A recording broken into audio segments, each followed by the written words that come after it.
The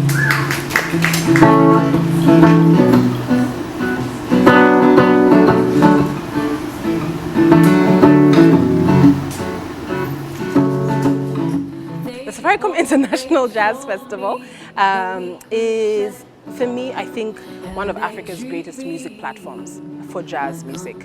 So the Safaricom Festival began as a desire of the founder, who is the Safaricom CEO, Mr. Bob Collymore, to bring music or jazz music to Kenya. And he said on all other continents, in all other big cities, there's a thriving, vibrant jazz scene with a fantastic jazz festival.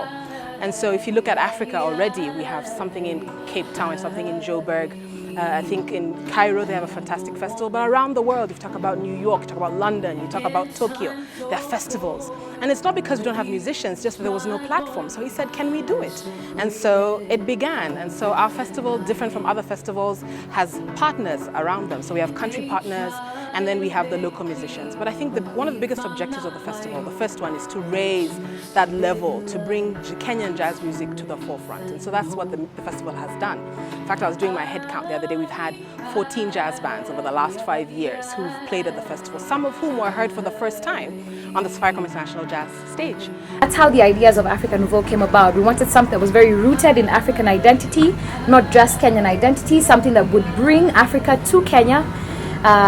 Really a landmark festival for the continent that would allow us to meet each other and to interact, because as you all know, African connections, it's so hard for us to connect with one another, and we just wanted to create this thing that would connect the continent. I think one of the things that we've experienced also as people who are in culture, in very many spaces, when people think Africa, they think Nigeria, at least like in the music space, or South Africa. And we want to explore ideas of Africa and not just these two ideals. Everything I could, 'cause they give me love, strength and hope. So the British Council East Africa Arts Program decided to do a collaborative piece with female musicians from the UK and from East Africa. And they needed one person to music direct it, coordinate it, and put it all together.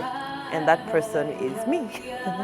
So I am the music director for the Femme Fusion piece at the Safaricom Jazz Festival with you. God made no mistakes when he made me. He's saying that bring together the women of Africa, let them also conceive this dream, because it is a woman who conceives, it is a woman who nurtures the pregnancy, and it is a woman who births the baby. So the Lord is saying, call the women together, let them come. Let them come so that they can make a declaration, a proclamation upon the soil of this continent that Africa is taking her position in God. Africa is a last day continent that God is going to use before the coming back of the Messiah. Africa is a place where the nation of Israel was birthed. The nation of Israel had problems of slavery for a long time when they were in Egypt. But finally, they were incubated in Egypt, in this continent. And therefore God is saying, arise Africa.